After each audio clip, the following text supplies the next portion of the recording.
মহাপুৰুষ শ্ৰীমন্ত শংকৰদেৱ বিশ্ববিদ্যালয় প্ৰতিষ্ঠা হৈছিল 2014 চনত আৰু প্ৰতিষ্ঠাৰ বছৰৰ পৰাই আমাৰ নগাঁও চৌহদত অসমীয়া বিভাগ স্থাপন কৰা হৈছিল আৰু 2016 চনত আমাৰ গুৱাহাটী চৌহদ এটা হ'ল আৰু আমি 2017 চনত এই চৌহদত আমি অসমীয়া বিভাগ স্থাপন কৰিলোঁ আৰু এই যোৱা দুটা বছৰত এই অসমীয়া বিভাগটোৱে যিটো নিয়মিত পাঠদান তাৰ উপৰিও বহুতো বিদ্যায়তনিক তেওঁলোক কৰ্মসূচী ল'লে আৰু আমি যেতিয়া মই এই চৌহদলৈ আহোঁ তেতিয়া দেখোঁ যে এই বিভাগটোৱে নতুন নতুন একোটা কাৰ্যসূচী গ্ৰহণ কৰিছে ছাত্ৰ ছাত্ৰীসকলক লৈ আৰু সেই কাৰ্যসূচীবিলাক অতি উচ্চ স্তৰৰ আছিল তাৰ কাৰ্যসূচীবিলাকো বিভিন্ন প্ৰকাৰৰ আছিল যেনে বিদ্যায়তনিক ক্ষেত্ৰত ছাত্ৰ ছাত্ৰীসকলৰ উত্তৰণৰ কাৰণে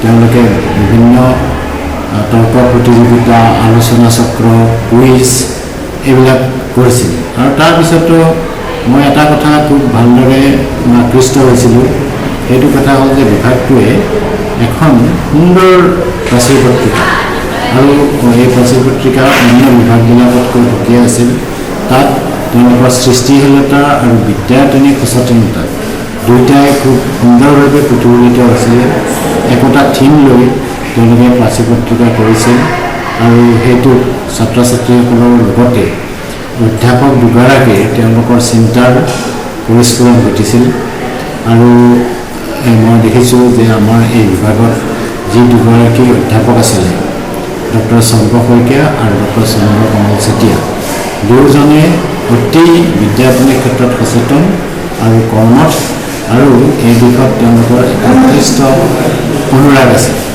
যাৰ ফলত ছাত্ৰ ছাত্ৰীসকল যথেষ্ট উপকৃত হৈছিল আমি এই চৌহদত এই বিভাগটো ৰাখিব পৰা হ'লে খুব ভাল আছিলে কিন্তু বিভিন্ন কাৰণত আমি কেৱল দুটা বছৰ বিভাগটো ইয়াত ৰাখি আমি এই বিভাগটো আকৌ নগাঁও চহৰলৈ ঘূৰাই আনিব লগা হ'ল কিন্তু যিয়ে নহওক এই বিভাগটো যোৱা দুটা বছৰে যি কাম কৰিলে সেইখিনি কাম বিশ্ববিদ্যালয়ৰ ইতিহাসত সোণালী আখৰেৰে লিখা থাকিব মই এই সুযোগতে বিভাগটোৰ অধ্যাপক দুগৰাকী ডক্টৰ শংকৰ শইকীয়া আৰু ডক্টৰ চন্দ্ৰ কমল চেতিয়াক মই অভিনন্দন জনাইছোঁ ধন্যবাদ জ্ঞাপন কৰিছোঁ আৰু ছাত্ৰ ছাত্ৰীসকলকো ধন্যবাদ জ্ঞাপন কৰিছোঁ আৰু তেওঁলোকৰ ভৱিষ্যত জীৱন উজ্জ্বল হওক তাকে কামনা কৰিছোঁ। মহাপুৰুষ শ্ৰীমন্ত শংকৰদেৱ বিশ্ববিদ্যালয় গুৱাহাটী চৌহদৰ অসমীয়া বিভাগৰ কাৰ্যকাল মাথো 2 বছৰ 2017 বৰ্ষৰ আগষ্ট মাহৰ পৰা আৰম্ভ হোৱা বিভাগটো 2019 বৰ্ষৰ জুলাই মাহত বন্ধ কৰি দিয়াৰ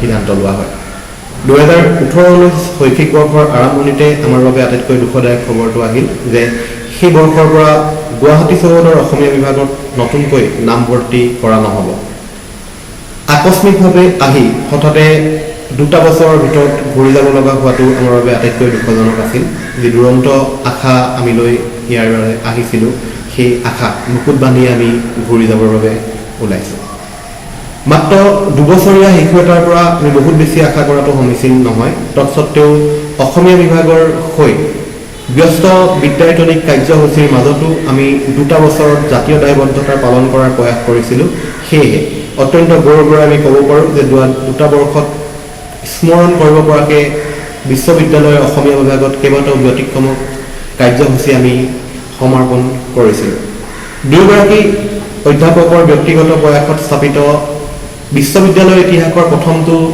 বিভাগীয় পুথিভঁৰাল এই বিভাগতে আমি প্ৰথমবাৰৰ কাৰণে স্থাপন কৰিছিলোঁ গুৱাহাটী চৌহদৰ হাতে লিখা আলোচনীৰ ইতিহাসতো অসমীয়া বিভাগে প্ৰথমখন হাতে লিখা আলোচনী প্ৰকাশ কৰিছিল যোৱা 2 বৰ্ষত 2খনকৈ হাতে লিখা আলোচনী আৰু 2 বৰ্ষত 2খনকৈ প্ৰাচীৰ পত্ৰিকা প্ৰকাশেৰে গুৱাহাটী চৌহদৰ অন্যতম জাকত জিলিকা বিভাগ হৈ অসমীয়া বিভাগ আছিল ইয়াৰ উপৰিও কেইবাটাও বক্তৃতা অনুষ্ঠান কেইবাটাও স্মাৰক অনুষ্ঠান অসমীয়া বিভাগে আয়োজন কৰি 2 বছৰীয়া স্মৃতি সদায় সজীৱ কৰি ৰখাৰ প্ৰয়াস কৰিছে বিভাগীয় সকলো কৰ্মসূচীৰ শৃংখলাবদ্ধভাৱে আৰু সফলভাৱে সমাপন কৰাত বিভাগীয় প্ৰধান হিচাপে মোক সহায় কৰা বিভাগীয় অধ্যাপক ডক্টৰ চেতিয়া আৰু আটাইকেইগৰাকী বিভাগীয় ছাত্ৰীলৈ মই আন্তৰিকতাৰে পুনৰবাৰ কৃতজ্ঞতা আৰু ধন্যবাদ জ্ঞাপন কৰিছোঁ অসমীয়া বিভাগৰ প্ৰতিটো মুহূৰ্ততে সহায় সহযোগিতা আগবঢ়োৱা গুৱাহাটী চৌহদৰ অন্যান্য বিভাগৰ বিভাগীয় প্ৰধান তথা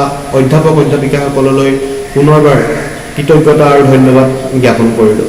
আমি আশা কৰিম অসমীয়া বিভাগ 2 বছৰীয়া কাৰ্যকাল সামৰি ইয়াৰ পৰা গুচি গ'লেও সময় আৰু ইতিহাসৰ মানৱ পটত গুৱাহাটী চৌহদৰ অসমীয়া বিভাগ সদায় উজ্জ্বল হৈ জিলিকি থাকিব। জয়টো অসমীয়া বিভাগ, জয়টো মহাপুৰুষ শ্ৰীমন্ত শংকৰদেৱ বিশ্ববিদ্যালয়। ধন্যবাদ।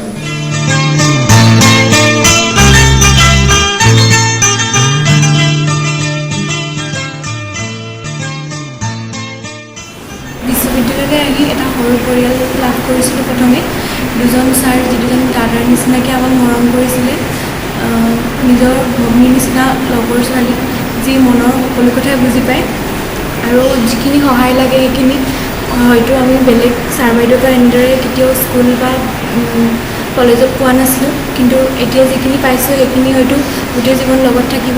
আৰু এই বিশ্ববিদ্যালয়খনলৈ আহিছিলোঁ মনত বহুতখিনি আশা লৈ, সেইখিনিতকৈ বেছিকৈ এতিয়া আমি এইখিনি পাইছোঁ।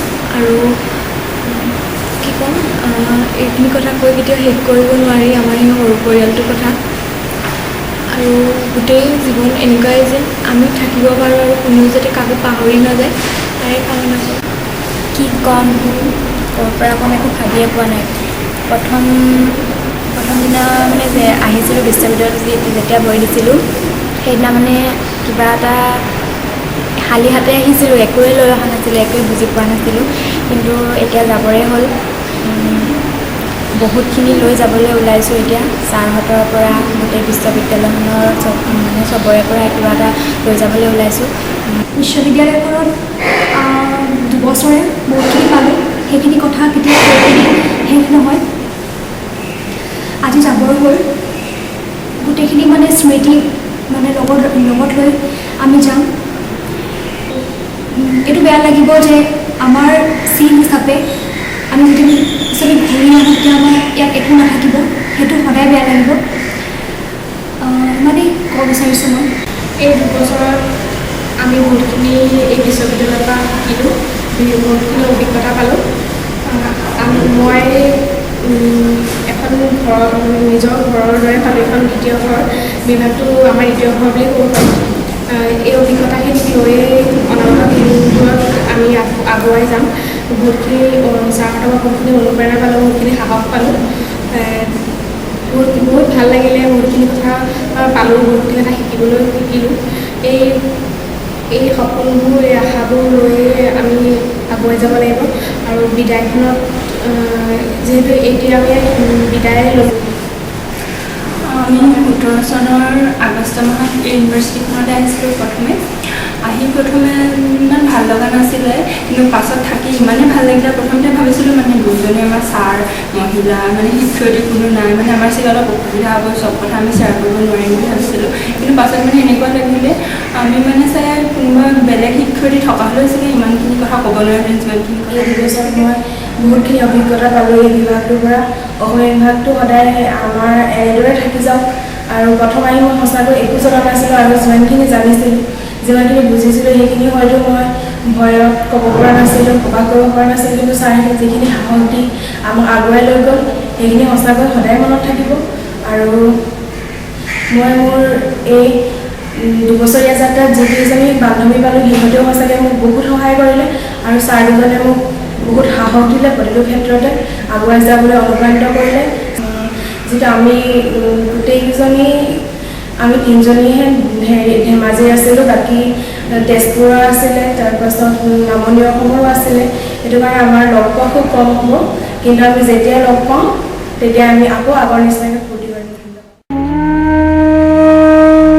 সময় গতিশীল, সময়ৰ গতিশীলতাত বাধা দিয়াৰ শক্তি আমাৰ নাই। আমাৰ 2 বছৰীয়া পৰিক্ৰমাৰ ইমানতেই অন্ত পৰিল। এতিয়া বিদায়ৰ পৰ। আজি এই চৌহদৰ পৰা আমাৰ বিভাগটিকো বিদায় দিয়া হ'ল চিৰদিনলৈ। আমাৰ হেঁপাহ, আমাৰ অস্তিত্ব সকলোবোৰ আজি ইতিহাসৰ গৰাহত। কিন্তু আমি প্ৰত্যেকেই নিজ নিজ অন্তৰত জীয়াই ৰাখিব লাগিব আমাৰ এই মৰমৰ বিভাগটো, জীয়াই ৰাখিব লাগিব আমাৰ দুবছৰীয়া এই মধুময় স্মৃতিক। ই আমাৰ বাবে চিৰদিন জীৱন পথৰ প্ৰেৰণা হৈ ৰওক। জয়তু অসমীয়া, জয়তু মহাপুৰুষ শ্ৰীমন্ত শংকৰদেৱ বিশ্ববিদ্যালয়।